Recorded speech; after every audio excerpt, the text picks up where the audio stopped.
What is up, everybody? AJ Riley with Eric Vincent for your favorite Detroit sports talk show, Beyond the Box. Yes. Where we are discussing football because that's what's in the news. That's what's in the headlines. Baseball's in spring training. Basketball is kind of as always. And hockey, the Wings are on a significant losing streak. So we're talking about the Lions again tonight. We got a lot of stuff. Let's look at the NFC North and why the Lions are the favorite coming into 2023. Yes. We're also going to look a little bit more at free agency because you guys loved and hated in a lot of ways our free agency segment. So we said, why not throw another one out there? But tonight's only going to focus on defense for us. And then, Eric, we got a little fun at the end where we're going to put our brains together and create this Detroit Lions Beyond the Box war room and do a live mock draft. Oh, yeah. But there's a twist, and we'll explain that twist at the end of the video when we get to the mock draft. You got your Bob Quinn baseball bat ready? Because that's the secret power to even a good draft. If I could move, I do have a baseball bat over there. Don't tell me that. Of course I do, but it's not for Bob Quinn at all because I don't want anything to do with Bob Quinn. God. However, I always have a baseball bat around. I got baseballs right over here, too, because, I'm the baseball guy. You're the baseball guy, that's right. And the football guy, contrary to what some YouTube commenters believe. But it's true, okay? So, good week. It's Friday. Did you have a good week? Yeah, it's been busy. It's snowing like crazy. I feel like it's been snowing worse in March than any other month this winter.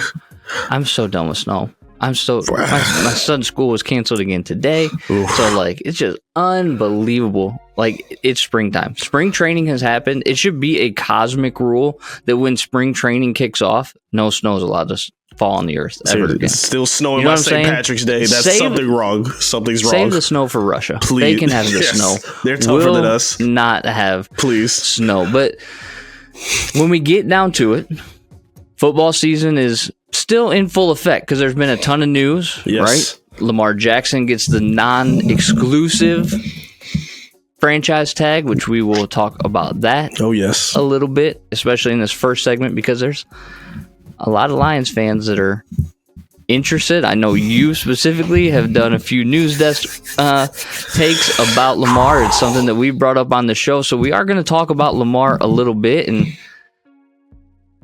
we'll see what happens. See what happens. Let's jump right in, though, to our first segment, and let's talk about the NFC North.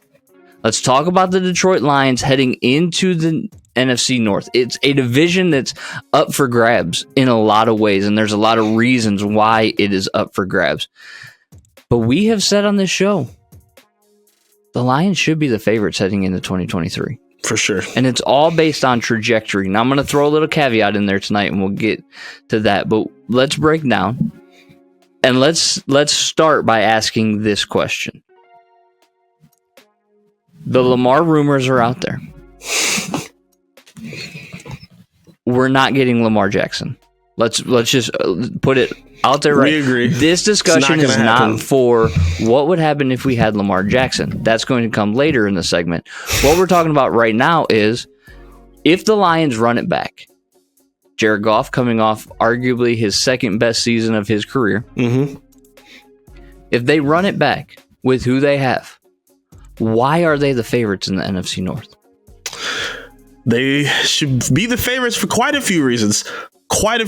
We're seeing growth throughout this franchise. We're seeing it with the front office, the coaching staff taking steps forward and bringing these pieces back where Ben Johnson was close to being out the door. Aaron Glenn, who was this close to being fired by the middle of the season, turned himself into a hot commodity this offseason. Love that for him. And now Second year in a row, he's been a hot commodity. Absolutely. And now you see your pieces taking a step forward, even with Jared Goff, who at this point is probably the best quarterback in that division, assuming Mr. Ayahuasca does not come back and those Jets rumors are true. Assuming that happens, he'll be the best. Even without it, he still even might be. So, even if the Hermit, number 12, does come back, I still think Goff is arguably the best in the NFC North. Yeah. With what surrounds him. For sure. He's in the best off. I mean, they clearly have the best offense in the NFC North. All things considered. Offensive line, receiving core, they don't have the best receiver in the NFC North. We know that that's Justin Jefferson. Right. But receiving core, I would say they have the best. They got it. A really good backfield, really good offensive line, and a quarterback that wins you football games. Absolutely. What I look at is the trajectory of these teams. Okay? Mm-hmm. And I told you I was going to throw a caveat in. Yeah. Because we know, or we would assume, that the worst team in the NFC North is who? The Bears, by a mile. But are they? And are they going to be in 2023? Probably. And here's why. Number 1 overall pick, which they can flip if they want to, or they can take the player that they want. Mm-hmm. And they also have nearly $100 million in cap space. Mm-hmm. They have the most cap space in the NFL right now. And we know that in the NFL, it is not difficult to turn around a team from year to year. Mm-hmm. Especially if you have cap space. If you're in cap hell, then it is. But the Bears are not. Right. A few key additions, nailing it on the draft, the Bears could be trouble. Especially if they get Justin Fields some help. Because we know he's dynamic with his legs. I really question his ability to throw the ball. Me too, because he's not good at it, contrary to the hype he gets, but okay. But he's still dangerous. Sure. I don't think the Bears are the worst team in the NFC North. So who and is? I think it's going to either be the Packers or the Vikings. Specifically with, and I'll just run down this, right? The Bears have $95 million in cap space. The Packers only have $17 million in cap space. The Vikings, they're negative $14 million right now. They have to shed $14 million from their cap. They let go of Kendricks, and then the report is that Thielen is going to be out the door next. And there was also a report that teams are calling about Dalvin Cook. Dalvin Cook might not even be a Viking next year. Absolutely. And if Dalvin Cook's not a Viking next year, how long do you think before Justin Jefferson's like knocking on the GM's door like, you got to let me go? And then if it suits your argument, if they give him the money that he's going to command anyway, that's not going to help them get better. It's not. Exactly. So exactly. They're in hell right now, and I love to see it. So all of that to say, it seems like, with the exception of the Bears, who potentially could be trending in the right direction, even though they trended in the wrong direction last year, the Lions are clearly trending the best out of any of them. Yep. So what? Go ahead. No. Because of that, I think it's a clear cut call that the Lions just be, favorite at this point. I mean, they don't have any kind of ascension from either side in terms of what the other teams are looking at. And there's too much missing in Chicago right now to even put them in that discussion. So I think it's clear that the Lions are there at that point. I think Green Bay is, they're missing Lazard, who's going to hit free agency. Their defense. Tanyan's going to hit free agency. He's somebody I wouldn't even mind calling for the Lions who need a tight end. As you were talking about Dalton Schultz, I wouldn't mind sticking it to them and calling him. But the Dalton Schultz thing, listen, again, that was a stab in the dark. And I got flack beyond, I get it. And rightfully so. I'll admit it. I'll wear it. You shouldn't spend $15 million on a tight end. It's okay, man. It was a bad segment.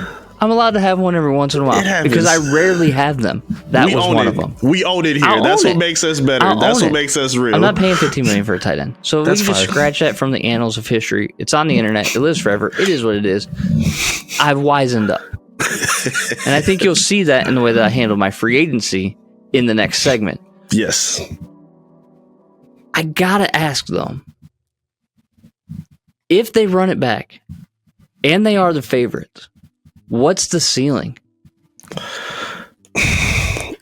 I don't think it's as high as everybody else wants to pretend it is. I tend to agree with you, even though there's that whole like Kool-Aid drinker inside of me that's like, no. The ceiling is Super Bowl or bust. I don't know. I feel like the NFC is going to get better soon. It can't get as worse as it was last season.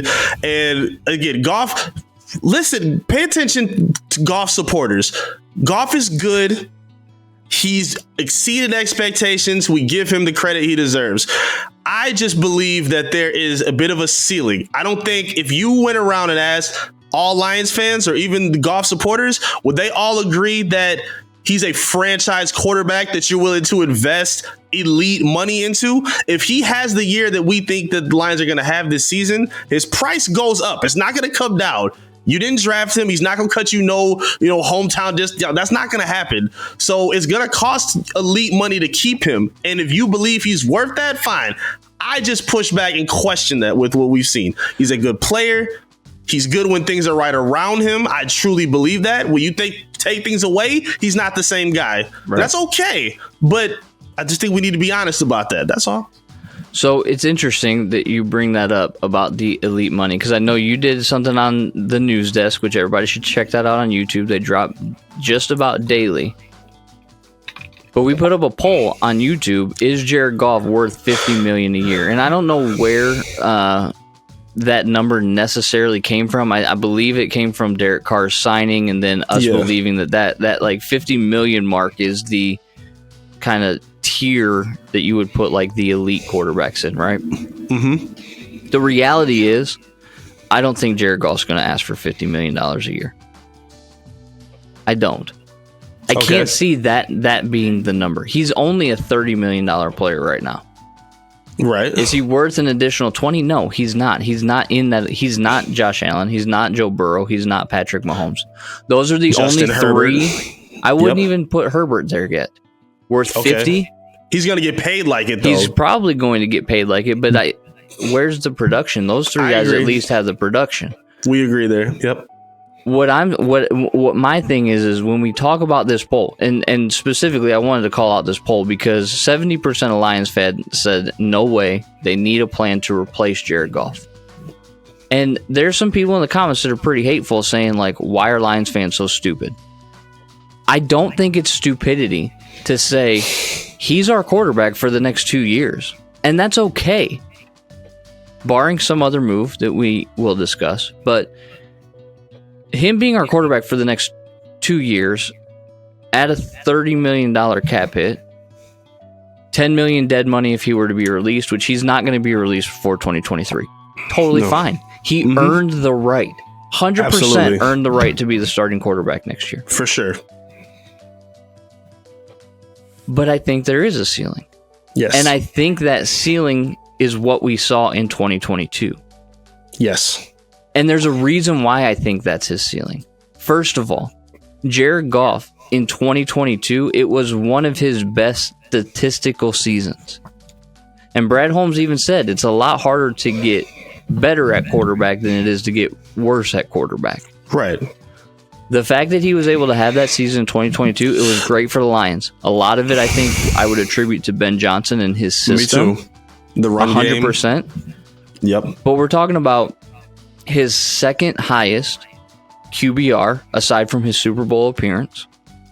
We're talking about his third highest quarterback rating. We're talking about a situation where he tossed his second highest amount of touchdowns and tied for his lowest amount of interceptions. Mm-hmm. Like, that was statistically his best season that he's ever had. That's the ceiling. Can we expect him to replicate that on a year-to-year basis over an extension? No. I think that he could potentially come close to replicating it in 2023, which would be helpful. But eventually that's the ceiling. And I think that there's going to be a lot of unmet expectations when it comes to Jared Goff. Because the expectation is going to be that that's just who he is what we saw in 2022. And it wasn't for all of 2022 either. No, it was not. That's what people got to relax on. Like, people are like, when you say he's not going to ask for that money, I don't think he's going to cut no breaks. I don't think he'll cut breaks, but I don't think that money's on the table.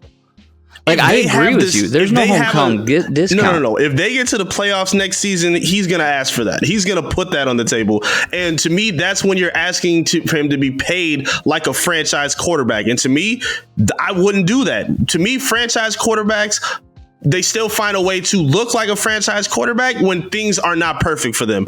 When his offensive line got worse with the Rams, his turnovers went up. When his receivers went down, his turnovers went up. Like, his production went down. Like, he was not the same guy. And of course, that's common for everybody except elite quarterbacks. If you don't want to pay him like that, like these upcoming new guys are gonna be too, like the Burrows and the Herberts, you gotta expect that kind of production from him. And I wouldn't want to pay him that type of money. That's why.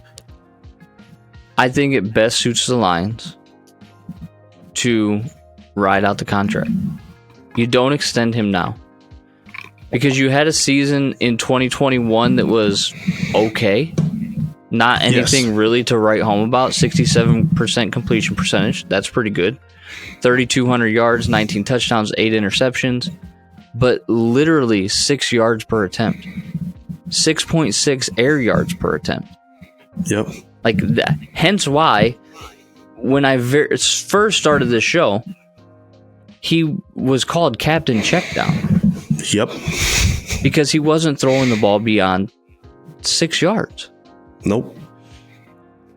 So with that ceiling, then it makes me wonder, what's the ceiling if they take a chance with Lamar? There is a different dynamic. Like, literally, let me read you this quote from the Sporting News, okay? Okay. The Sporting News tier ranked the teams that should be in on Lamar Jackson. And in the tier that they put the Lions were the teams that should go all in. And they said this: unlike the Texans, the Lions would instead be contenders to win their own conference. Yes. Not division. Conference. Yes. With Jackson upgrading and adding an extra dimension to an already loaded offense. Yes. This is why I think the news of Lamar coming to Detroit is somewhat exciting. Even though I don't think they need him to win the division. Does that make sense? Yes, I hear what you're saying. What you're saying. It's not necessary that they go out and get Lamar. Yes, we agree there. But does getting Lamar make them a better team? Yes.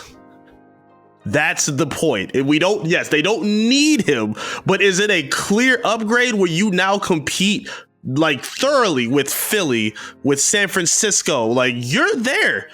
You're right there with those teams. Like, he brings a dimension you don't have with a statue like Goff. Like, Lamar has shown that he has flourished when he doesn't have the best protection around him. When his number one guy is just a tight end. And when Hollywood Brown, a guy who drops everything, and he doesn't even have, like, think of who his number twos. Like, in the NFL now, you can think of the best number twos off top. Who's been Lamar's best number two since he's been there?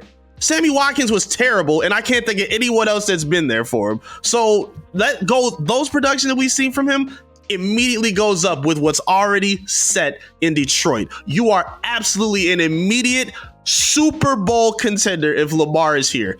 I absolutely believe that. People are going to question, and I think that we have to ask this question as well. There's some that believe that Lamar quit on the Ravens last year.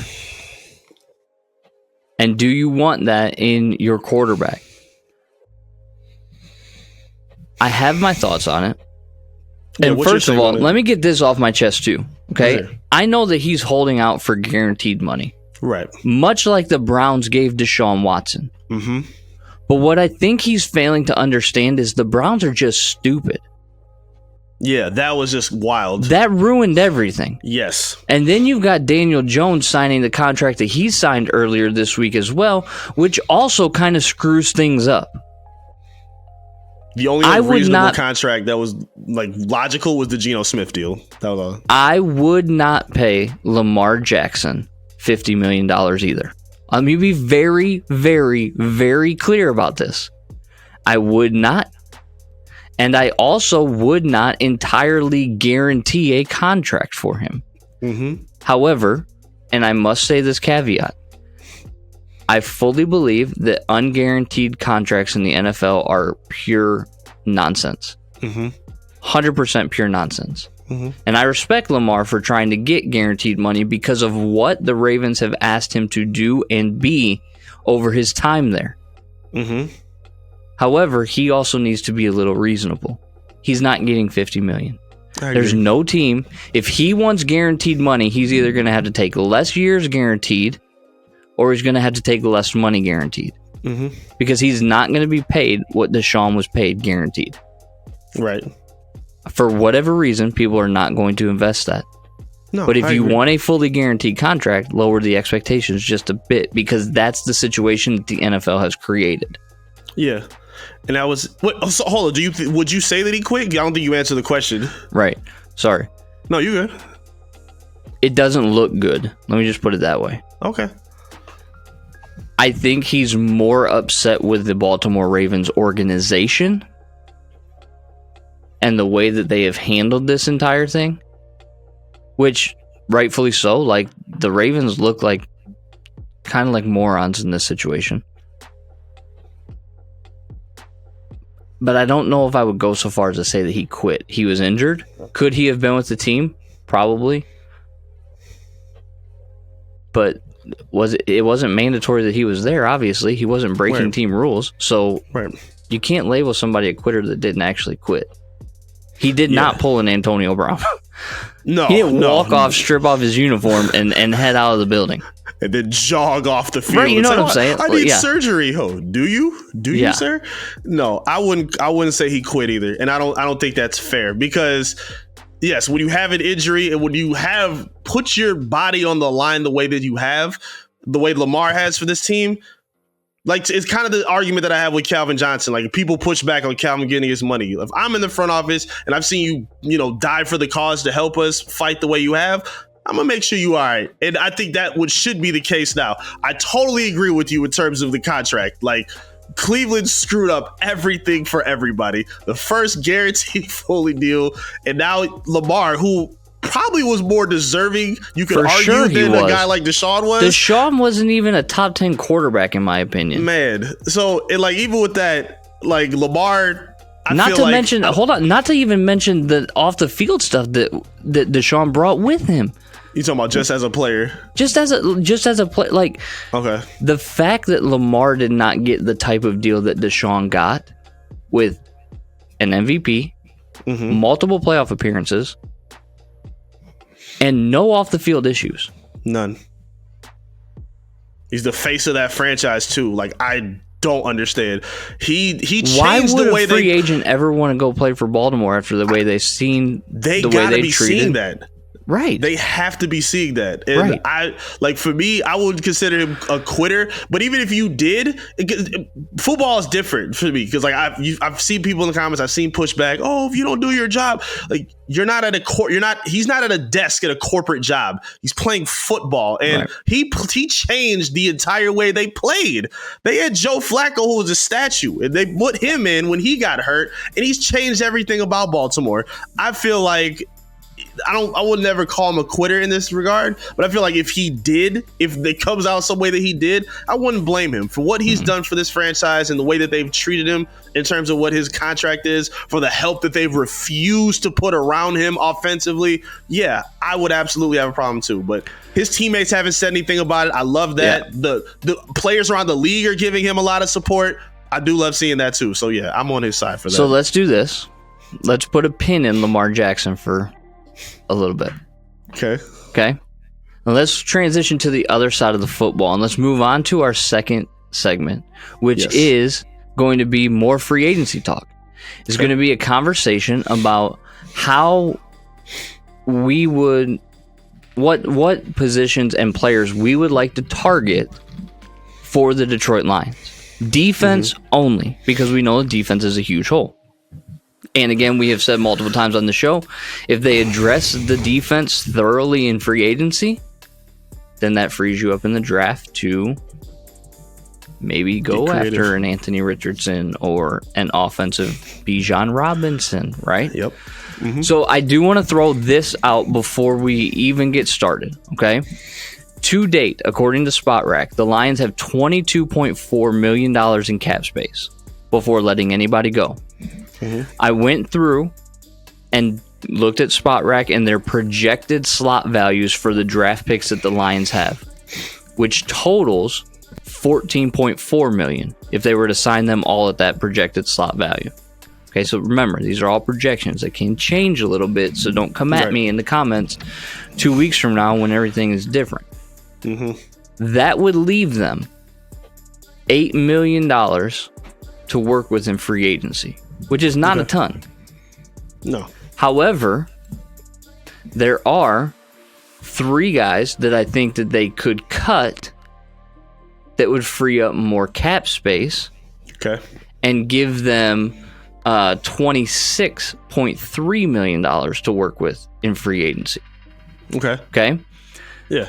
Those 3 guys, Hal Vaitai, he just needs to go. He's $14 million cap hit right now. They would save $6.5 million if they cut him. Charles Harris is another one. Don't really love it so much, but saves them about $4 million. And then Romeo Okwara, who did not play much at all last year, would save them $7.5 million. That's big. They're also going to have to trim people anyways, because they currently have, I think, 46 people on the roster, and they have 8 draft spots. Yep. So somebody's going. Mm-hmm. And not to mention free agency. Yep. So it makes sense to kind of have that conversation all at once. Those are the 3 players I would target to just drop. That's barring any trade that they make for Jalen Ramsey or anything like that, right? Mm-hmm. So we're going to work off of that $26.3 million to spend in free agency. Okay? Okay. Yep. Which means that we have 3 players. Could be more, but we just kind of like 3s for whatever reason. Seems like a good, solid number is my college football number. So I just wanted to throw that out there. What positions did you address in free agency defense only? I addressed all 3 levels.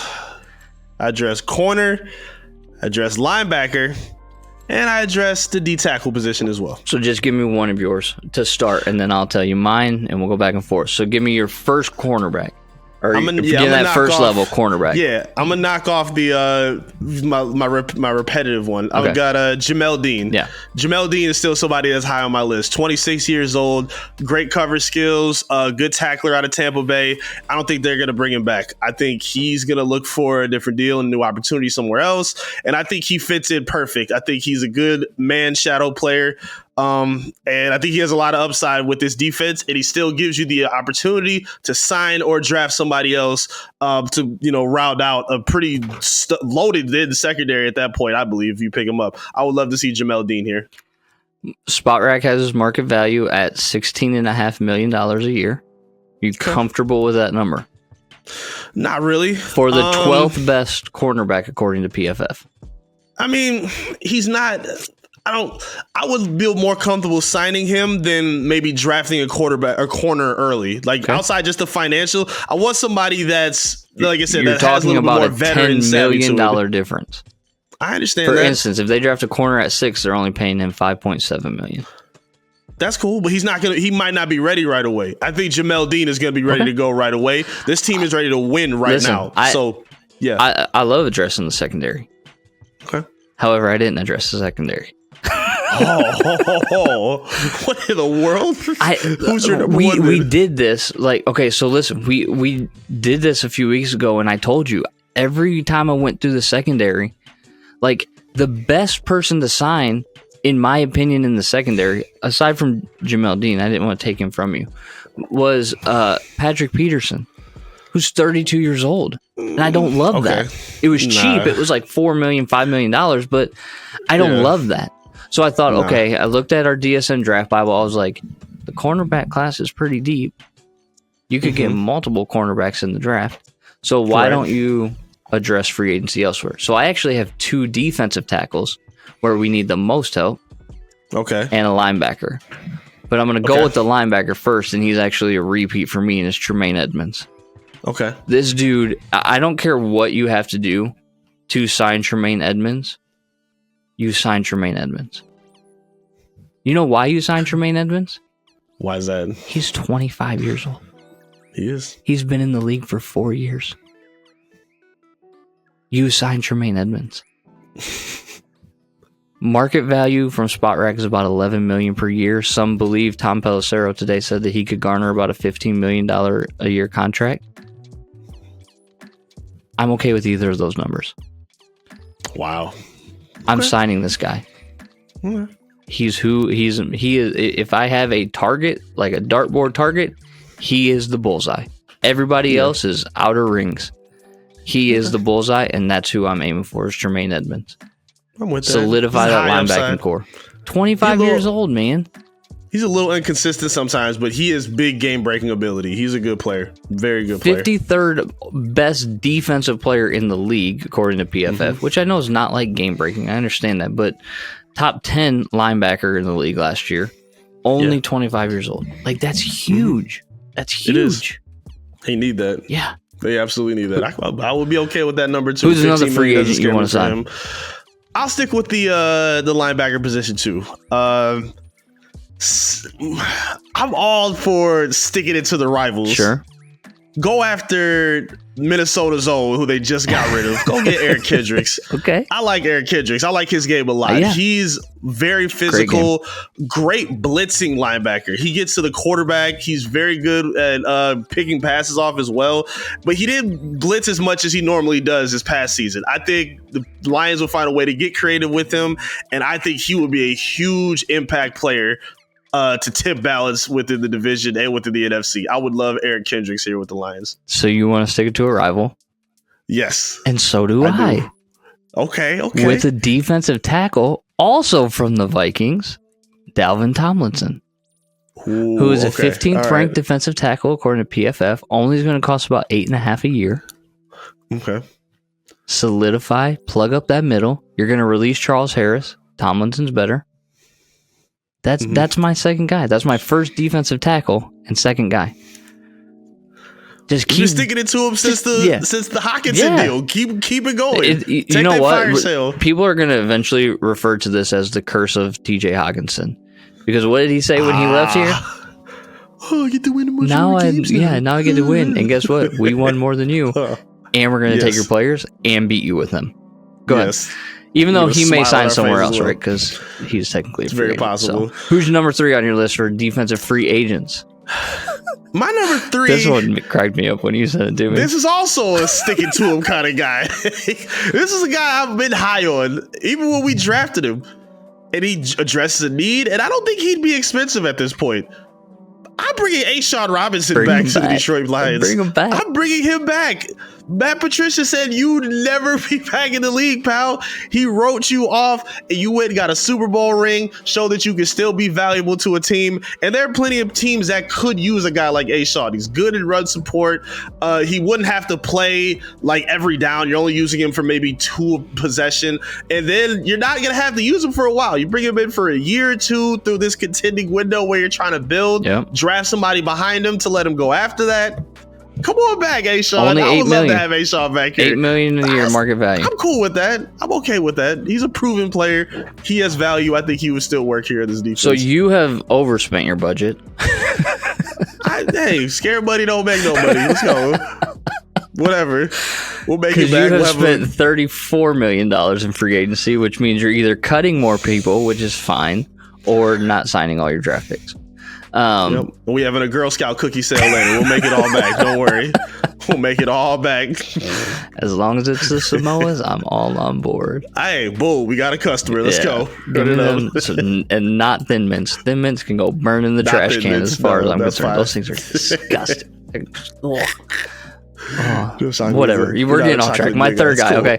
Let's solidify the interior defensive line even more, and let's go after Chris Wormley from Pittsburgh. Michigan guy, right? Michigan graduate, top 20, 21 ranked on PFF as a defensive tackle. Only going to cost you about $6 million a year. Guy that you can get in there, can plug up, can play. If we're looking at addressing needs, then you have to address needs with more than just one person, right?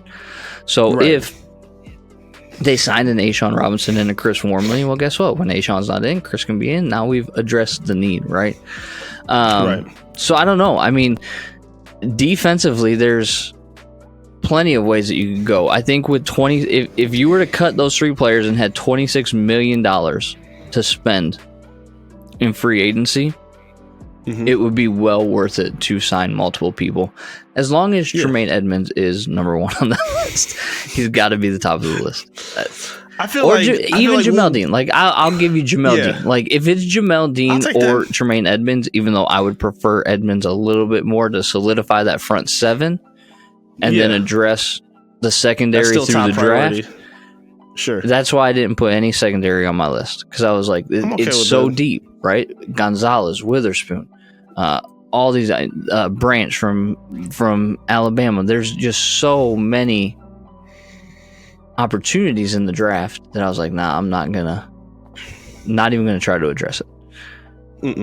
No, I just want to see again. I don't think they're gonna get. I don't think they're gonna get, like you said. We have our 3. I think maybe we'll see a position where they get 1 and then just kind of prioritize the guys that were there last season. Like I think that's what they're gonna plan on doing. I mean, hitting through the draft.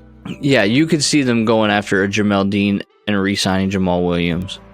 Right.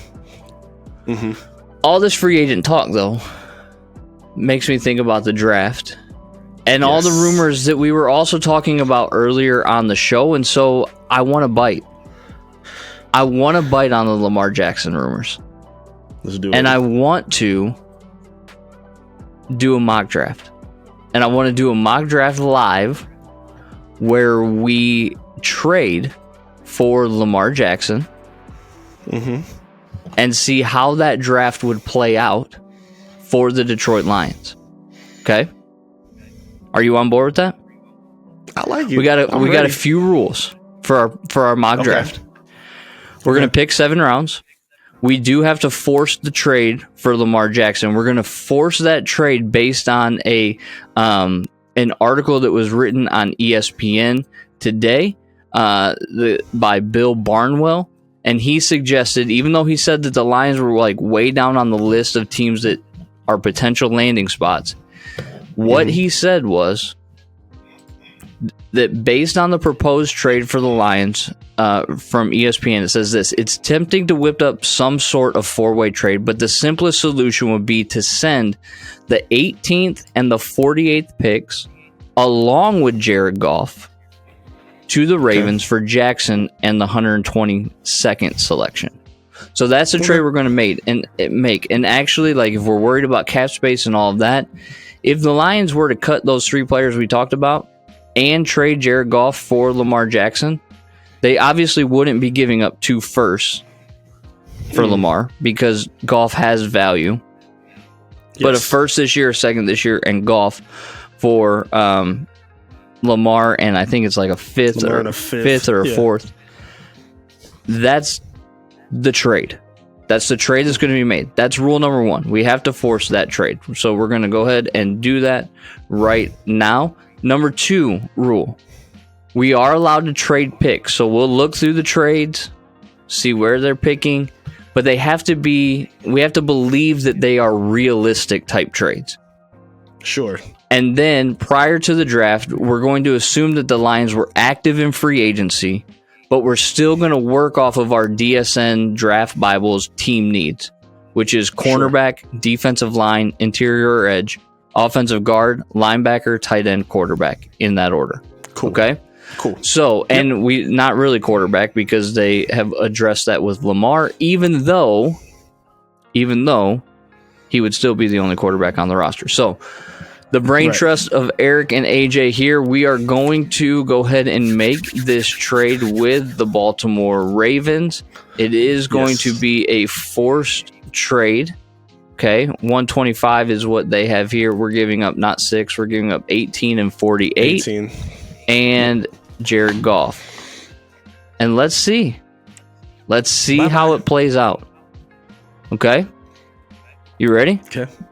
Let's Enter do this. the Beyond the Box war room. Here we go, baby. The draft has started. Let's see what the first 5 picks were. Chicago did not trade out of 1. They took Will Anderson.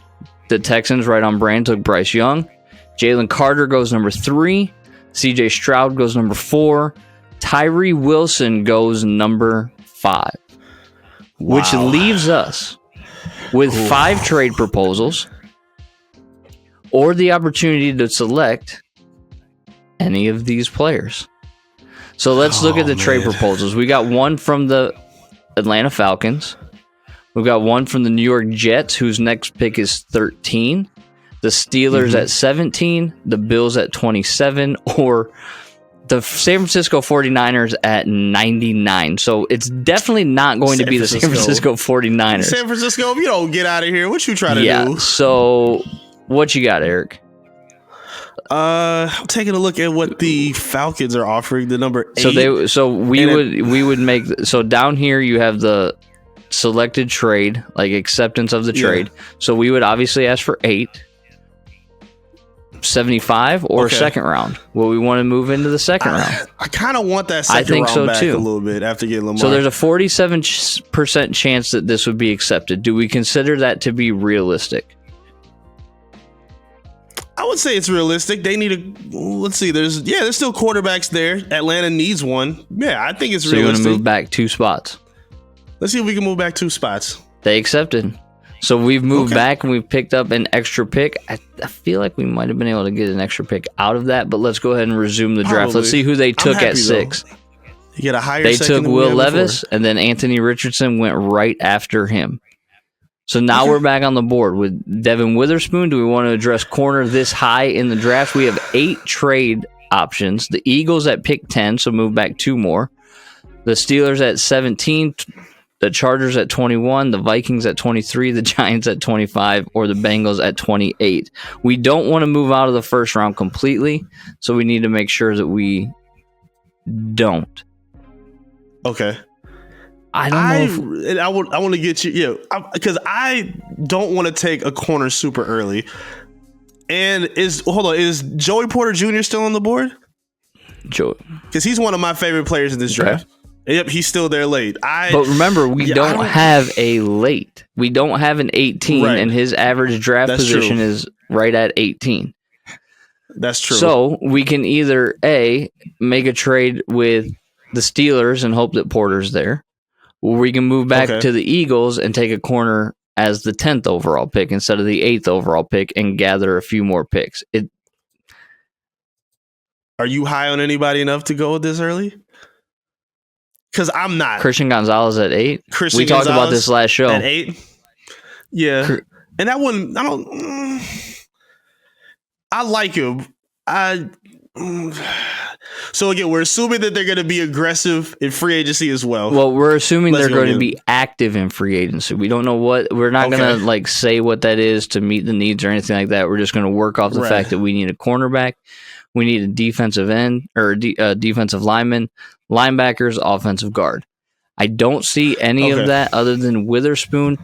I like Witherspoon. I just wonder, is Witherspoon going to be there at 10? Can I pick up an extra draft pick by making a trade with the Eagles?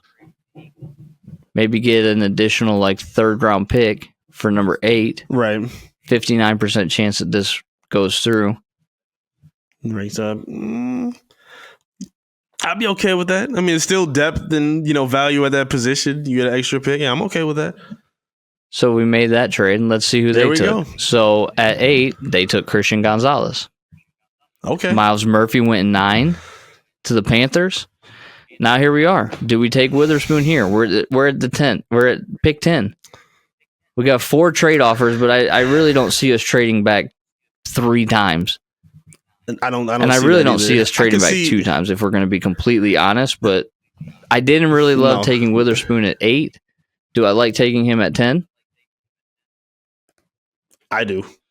We're taking there's our first round pick and only first round pick. That's for you. That's for you, Kirby Devon Joseph. Witherspoon. There you go. So now here we go. We are at pick 44. Mm-hmm. We have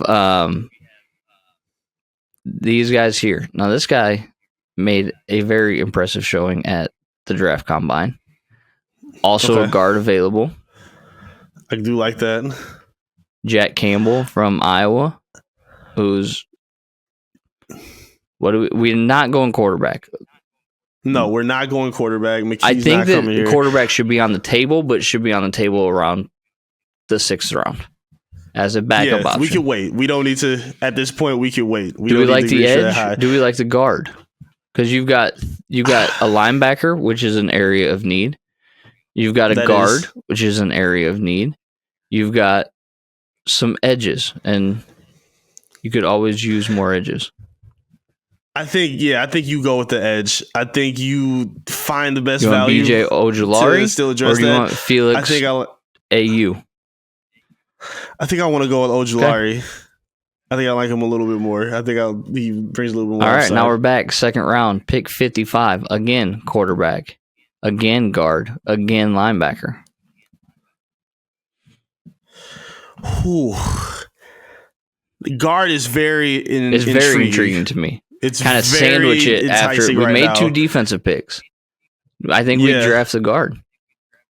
I think we draft Steven Vila. Yep. We're gonna go there. 2 high value defensive picks. Now we're still in the second round. You gotta get something in the line. Yep. You have tight end.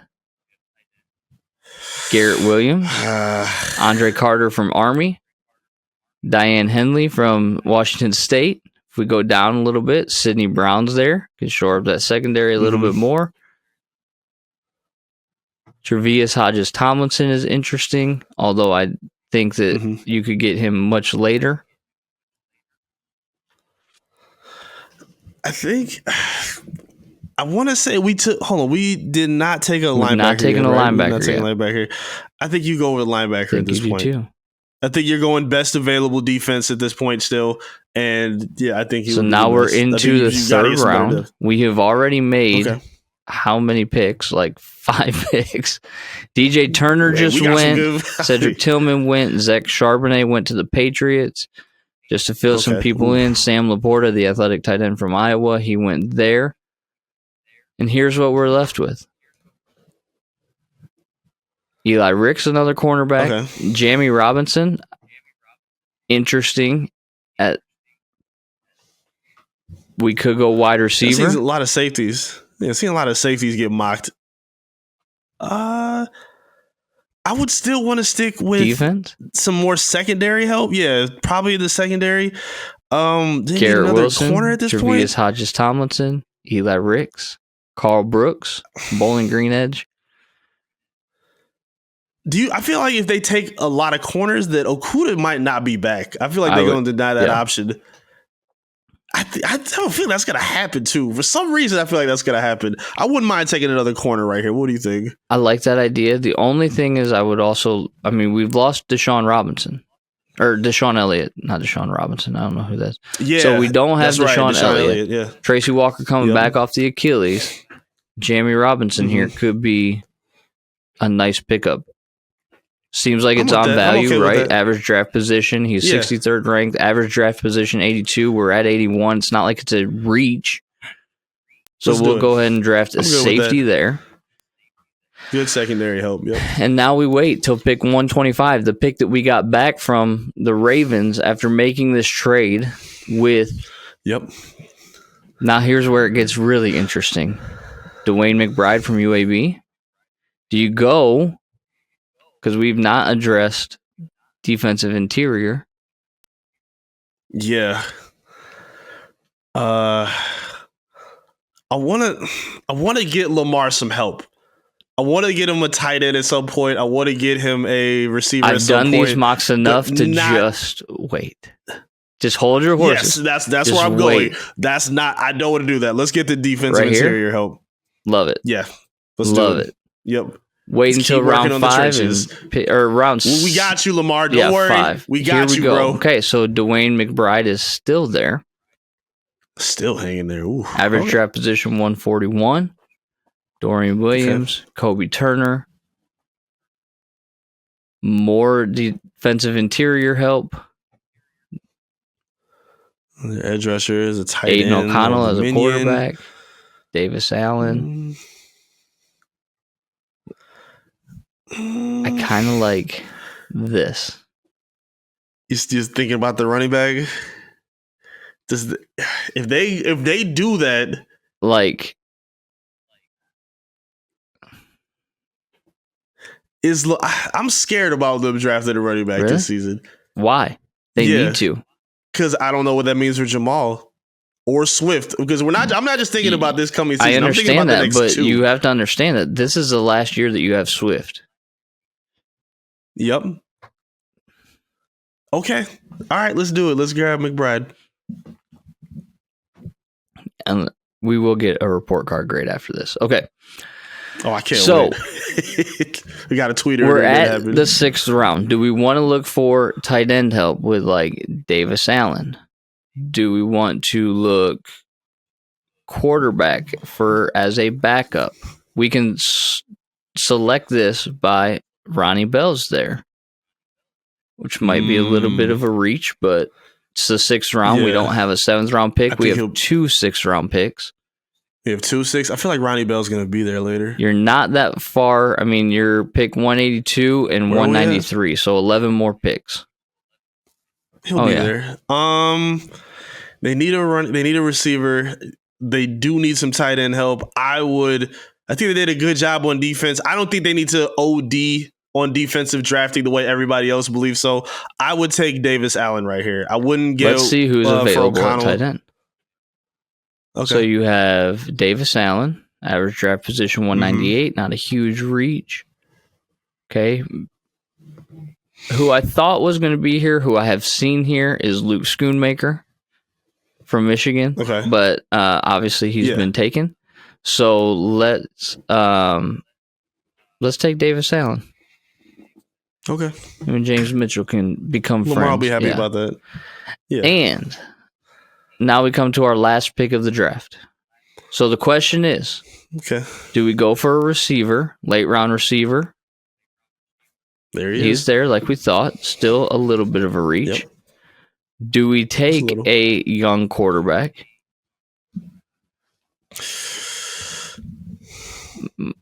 I don't love any of my guy quarterbacks here. Available. Oh, no, your boy Clayton. Yeah. I told you to watch him. Oh, man. I told you to watch him. Look at average depth of target, 3 yards more than Jared Goff.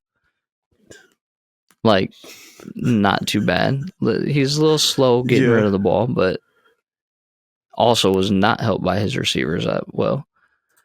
No. Is he a big boy, isn't he? 6'3", 220. 6'3", 220. All right, good measurables. 23, turn probably 24. over exaggerates his. The other thing that I was going to suggest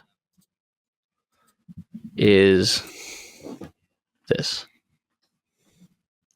That is a need for real, actually. And every mock draft has him coming to the Lions as well. For me, it would be Moody or Bell, honestly. I don't love any of the quarterbacks available. Take your pick. You want to draft Bell and sign him as an unrestricted free agent?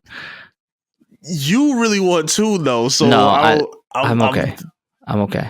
You're okay if they pass on him? I'm not in love with the guy. I don't think he's going to be like a Tom Brady diamond in the rough 6th round pick. Okay. And plus, they have Lamar at this point, so they can. They still need a backup quarterback. You don't have to go that high. Let's go, Ronnie. They Bell. do. Keep him in state. Let's go ahead with Ronnie. All right. The draft's going to finish. We're going to get our grade, Eric. Oh, man. I think we should do good. I think we did all right. I'm going to be very honest with you, and I think it was unrealistic to trade back twice. I don't think we should have done that. That was, of course. Okay. We shouldn't have done that, but we did because it's our show and we'll do what we want. All right, so we've got 2 Bs for our trades. And then look at these grades. And then the A's. We killed look it. At these What's grades. Up? Let's go. Yeah. Oh, my goodness. And then Ronnie Bell is a C-. But that's okay, though. That's okay. It's still addressed in need. Like, that's real. Yeah. Rankings don't care about team needs, right? But I would say that given what we did, if the Lions were to trade for Lamar Jackson, right? We bid on this and we talked about it. It would cost them about $12 million of cap space, which would give them $14 million to work with in free agency. Mm-hmm. This is what your draft could look like, barring the fact that you don't take the second trade, because we could have had Devon Witherspoon at 8, and we probably would have taken him there, right? which would have been fine, which means we wouldn't have gotten the linebacker. So we would have used one of these, probably this, to draft a linebacker, or Ojulari to draft a linebacker. Like, at that point, that's really the only, I would say, misstep we took, was doing the second trade. But at the end of the day, if it's being offered to you, you can always take it, because it's draft capital. I mean, look, we had 3 second-round picks. And I think that worked. And we got back into the 4th round, which we are not in to start. It's an interesting exercise. I'd say we did pretty good. Listen, these are all guys that contribute. He's contributing right away. He'll be in the mix. Yes. He will fill a need. Obviously, this was the whole reason we did this exercise, because the potential is there. And that's what I think that a lot of Detroit Lions fans need to recognize, is the potential for that deal is there. Yes. Just because, and I've heard people say, well, Dan Campbell and Brad Holmes said that Jared Goff's their starter in 2023, that they're not going to make any big splash free agent moves. Great. I'm glad they said that. Do I believe it? No. They understand the circumstances. They understand that they're this close to really getting somewhere special, and you're not going to do it just sitting back. People, fans talk like the Lions are like still 3-13, and I don't understand. It's a good football team with a ton of upside right now. You have to be aggressive and go all in at these kind of points. Sometimes aggressiveness can bite you in the butt, though, and it can hurt you big time. Sure. Yes. I'm not saying go out and get Lamar Jackson. All that I'm saying, I know you are. All that I'm saying is it's within the realm of possibility. Betting odds favorite 3-1. It would take a lot. I mean, you're talking about giving up a 1st-round pick and potentially a 2nd-round pick based on that ESPN proposed trade. But the fact that Jared Goff actually played well last year helps you in getting or saving a 1st-round pick next year. Winning teams make winning moves. And at the end of the day, you can't just sit back and be nonchalant in free agency, nonchalant in the draft, which I don't think that Brad Holmes has been nonchalant in the draft. I think he's proved that he's not at all willing to trade up, which he's done. Be aggressive and maybe take an outside the box type of guy like a Jameson Williams. I mean, literally drafted a guy at 12 that couldn't play for the entire year, but at least had him.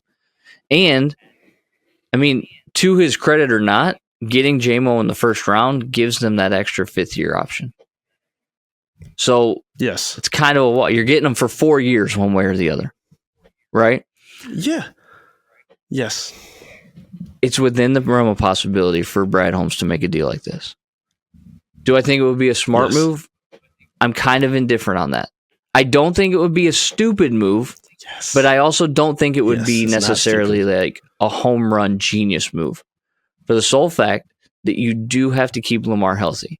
However, we have the offensive line and the offensive weapons to keep him healthy. Yes. And we're not saying that this needs to happen. We're saying it's not outside the realm of possibility. All these teams, and again, the team will be just fine if Jared Goff is the quarterback next year. Next year. The Lions have even spoke to it. They said Goff has been good, but he's not going to be here for the next 10 years. That's not, you don't say something like that as a coach at any point publicly. So that is a clear mindset that they truly have. There is going to be, you wouldn't say that about Lamar Jackson right now, or potentially move on from him if the deal is presented the right way. I don't know. It's at some point it's somewhat of a fruitless endeavor because we don't know what's going on. We can just give you the logical explanation behind why it makes sense or why it doesn't make sense. And that's what we do. Hopefully you liked our mock draft. Let us know in the comments what you would grade our draft. PFF gives us a pretty high grade. They gave us an A. Got that A. Now, we'll put it up on our social media. We'll have to see how that works out. Like if they can trade back from 6. again, this was all predicated on the fact that they traded for Lamar Jackson. So maybe we'll do one where they don't trade for Lamar Jackson and we don't trade twice. In fact, actually, Eric, you know what we should do on Tuesday is your perfect mock draft and my perfect mock drafts. We'll do that. We'll share them with each other. We'll react to them. We'll see how it goes. We'll see who actually creates a better team. And then we'll go from there. We would also love to host a live mock draft with our friends.